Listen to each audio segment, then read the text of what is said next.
অবৈধ সম্পদ অর্জনের অভিযোগে স্বাস্থ্য অধিদপ্তরের আলোচিত সাবেক গাড়ি চালক আব্দুল মালেককে পৃথক ২ ধারায় ১৩ বছরের সশ্রম কারাদণ্ড দিয়েছেন আদালত।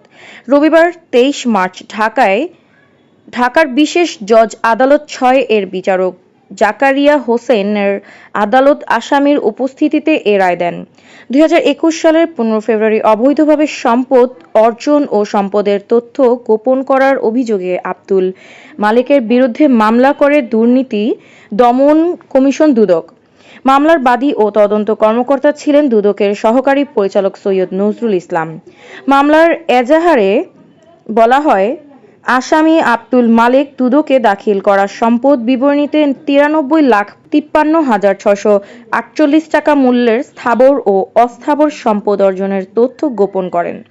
তিনি তার জ্ঞাত আয়ের উৎস বহির্ভূত ১,৫০,৩১,৮১০ টাকা মূল্যের স্থাবর ও অস্থাবর সম্পদ অর্জন করে তা ভোগ দখলে রেখেছেন।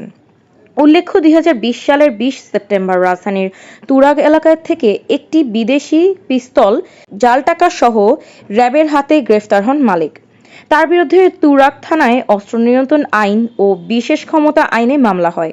পরে দুটি ধারায় তাকে ১৫ বছর করে মোট ৩০ বছর কারাদণ্ড দেন আদালত।